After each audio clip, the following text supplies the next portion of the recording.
The United States is pulling troops out of military bases across the Middle East right now, not rotating them, not repositioning them, pulling them out of locations where Iranian missiles have destroyed the radar systems, struck the runways, and killed American soldiers. Over 200 troops are wounded across 7 countries. 2 U.S. embassies have been closed after taking direct hits. And the State Department has told every American citizen in Iraq to leave the country entirely. Iran's retaliation is not slowing down. The Strait of Hormuz is shut. Oil has nearly doubled. Allies are refusing to help. And the U.S. is burning through millions just to keep the lights on. At bases, it is actively emptying. That is not a war going to plan. But you would never know it from the coverage, because every time the situation gets worse, the language they use to describe it gets softer. Over the next few minutes, I'm going to break down why American troops are being pulled back, and you'll see what's really happening on the ground in the Middle East. The clearest place to start is Kuwait, because that is where the collapse became impossible to hide. On the 1st of March, a single Iranian Shahed drone hit the port of Shuaiba in Kuwait. It killed 6 soldiers from the 103rd Sustainment Command, an Army Reserve unit out of Des Moines, Iowa.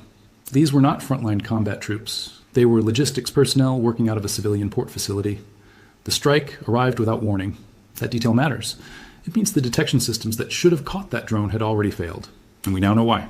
Bloomberg published satellite imagery showing destroyed early warning radar arrays at Ali Al Salem Air Base and Camp Arifjan, both in Kuwait. Those radars are what detect incoming missiles and drones before they reach a base.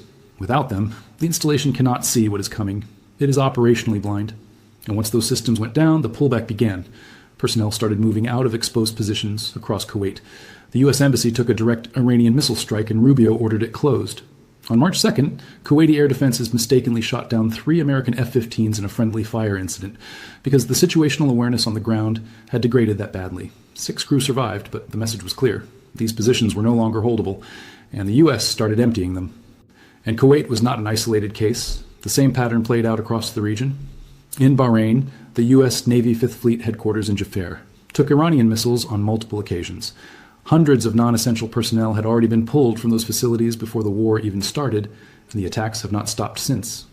In Qatar, a pair of low-flying Iranian bombers came within 2 minutes of Al Udeid, the largest American base in the entire Middle East, home to roughly 10,000 troops. That base had been partially evacuated twice before February 28th. In Saudi Arabia, Prince Sultan Air Base was struck. Sergeant Benjamin Pennington was wounded there on March 1st. He died on the 8th of March. The U.S. Embassy in Riyadh took drone strikes and was shut down. In the UAE, the U.S., our consulate in Dubai was hit. Then, Iranian state media claimed American forces had quietly scattered into civilian port facilities at Jebel Ali, Khalifa, and Fujairah. That accusation, whether verified or not, tells you something about what Iran believes is happening. U.S. personnel moving out of identifiable military installations and into civilian infrastructure, because the bases themselves are no longer safe to occupy. In Iraq, the U.S. Embassy strongly urged American citizens to leave the country as soon as they could do so safely. In Syria, troops completed a withdrawal from Al-Tanf, and U.S. forces also began pulling out of Khazrak in the northeast. Count what that adds up to.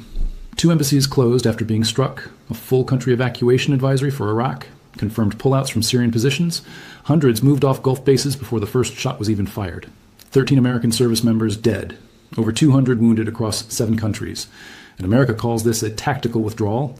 The New York Times calls it a redesign of the military presence. The White House prefers strategic relocation. 3 different phrases, all doing the same job, making a retreat sound like a plan.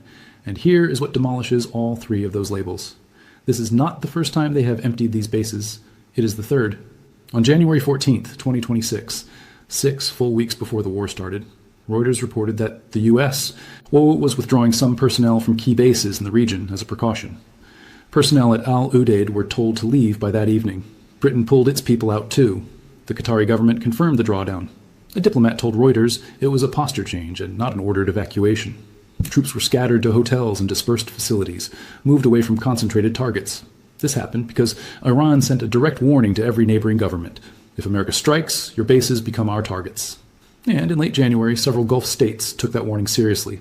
Gulf governments assured Tehran that their territory and airspace would not be used by Washington in the war. America attacked anyway, and every single base that was partially evacuated in January was hit by Iranian missiles on February 28th, exactly as Tehran said it would happen. Then in late February, days before the joint strike, the evacuations expanded. Hundreds of non-essential personnel were pulled from Al Udeid and from the 5th Fleet facilities in Bahrain. Gulf News reported it was to reduce exposure of forces. Turkey's Anadolu Agency ran the headline without spin. U.S. evacuates hundreds of troops from Qatar and Bahrain. The U.S. said nothing. 3 waves. Same bases, same direction. Out. And here's the pattern that matters. In January, when nothing had happened, they called it a posture change. In late February, with a strike about to launch, they called it a precautionary evacuation. Now in March, with missiles landing, radars destroyed, embassies shuttered, and soldiers in coffins, they call it strategic relocation. The label got softer every single time the reality got worse. Turkish media calls it leaving. Qatari outlets call it evacuating. The Jerusalem Post cited the New York Times' own softened framing and ran with it. That is not evolving terminology. That is managed denial. Most people think the U.S. is repositioning forces to prepare for a new phase.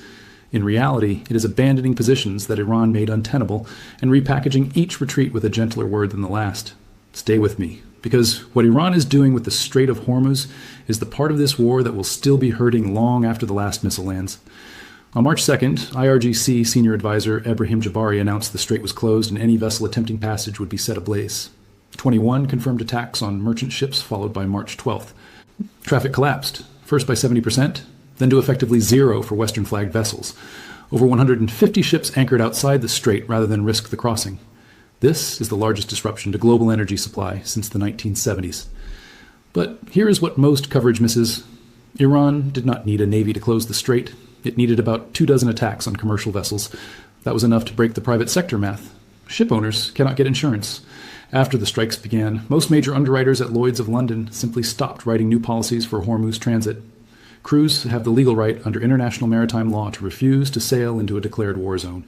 Some captains are reportedly being offered $500,000 a day to attempt the crossing. That is not a functioning shipping lane. That is a lottery ticket with a warhead attached. Even if every Iranian naval asset were destroyed tomorrow, the commercial infrastructure that makes global shipping possible through that corridor, the insurance, the crewing contracts, the port liability frameworks, has already collapsed. And rebuilding commercial confidence takes far longer than rebuilding a ship. 20% of the world's daily oil supply transits that waterway. 20% of global LNG does too. Brent crude jumped from roughly $65 a barrel before the war to a peak of $126. Qatar Energy declared force majeure on all LNG shipments on March 4th. Maersk, Hapag-Lloyd, MSC, and CMA CGM all suspended operations. And the damage is spreading beyond energy. The urea fertilizer prices jumped by roughly $80 a ton from pre-war levels of around $470, hitting farmers just as spring planting began. Roughly a third of global fertilizer trade transits the Strait of Hormuz. That price spike is arriving just as American farmers enter the spring planting window for corn and soybeans. Iran then made a calculated move on March 5th. The strait is closed to American, Israeli, and Western allied vessels. But Turkish ships were cleared through. Indian-flagged carriers passed. Saudi tankers heading to India were allowed. China, which receives 45% of its oil via Hormuz, is negotiating directly with Tehran for guaranteed safe passage. Japan, which gets 70% of its Middle Eastern crude through the strait, has already asked its government to release strategic petroleum reserves.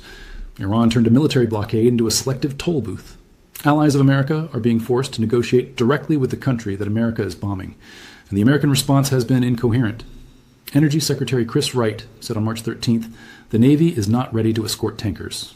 Hours later, Treasury Secretary Bessent told Sky News the Navy would begin escorting ships as soon as militarily possible.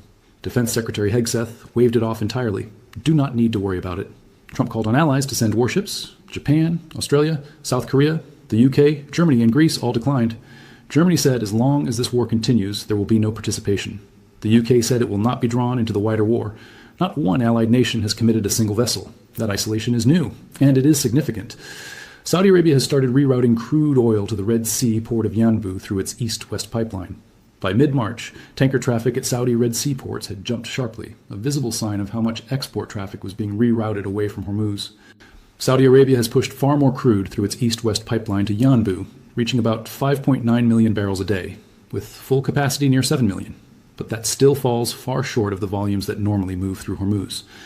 The gap does not close, and the Red Sea road itself remains exposed to Houthi disruption. There is no clean workaround here. Every alternative route is either too small, too slow, or too dangerous. Now consider what happened next, because this is where the war crossed a threshold that most people have not fully absorbed. On March 7th, Iran accused the United States of striking a desalination facility on Qeshm Island, an allegation Washington has not confirmed. The next day, Bahrain reported that an Iranian drone had damaged a desalination plant on its soil. That exchange matters more than it sounds. The Persian Gulf runs on desalination. About 400 plants across the Gulf states produce 40% of the world's desalinated water. Bahrain depends on those plants for roughly 90% of its drinking water. Kuwait, the same. Oman sits at 86%. Saudi Arabia at 70%. These are not backup systems. This is the entire water supply. During the 1990-91 Gulf War, Iraq deliberately destroyed most of Kuwait's desalination capacity. It took years to recover. The difference now is the scale. Roughly 100 million people across the region depend on these facilities for the water they drink every day. The logic Iran has established is direct. You hit our water, we hit theirs. And theirs means the Gulf states hosting American troops. The Arab allies of the United States did not agree to have their civilian water systems turned into targets. That political calculation is shifting in real time, and we will come back to what it means for the coalition that does not exist. Towards the end here, I want to show you the messaging collapse, because this is where the absence of a plan becomes impossible to disguise. Trump told the Daily Mail on March 1st the conflict would last 4 weeks or so. On March 6th, he said there are no time limits. On March 10th, he called the war very complete. That same day, Defense Secretary Hegseth appeared on 60 Minutes and said this is only just the beginning. A reporter asked Trump which one was true. He said you could say both. White House spokeswoman Caroline Leavitt said the initial timeline was 4 to 6 weeks. On March 15th, Trump told NBC that Iran was ready to make a deal, but the terms were not good enough. The next day, Iran's foreign minister went on CBS and said plainly, Iran has never asked for a ceasefire. Plan A was air superiority, regime collapse, negotiated ceasefire. The regime did not collapse. A new IRGC commander was appointed within 24 hours. Mojtaba Khamenei was named the new supreme leader within a week. The ceasefire was rejected publicly. Not one ally agreed to help reopen Hormuz. The top counterterrorism official at the State Department resigned and said Iran posed no imminent threat before the strikes even began. There is no plan B, there is no coalition, there is no defined end state, and every week the cost climbs.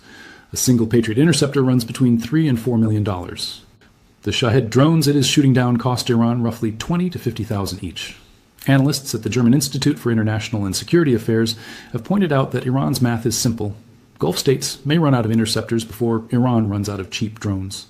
Launch rates are down 90% for missiles and 86% for drones compared to day one. But Iran has not stopped.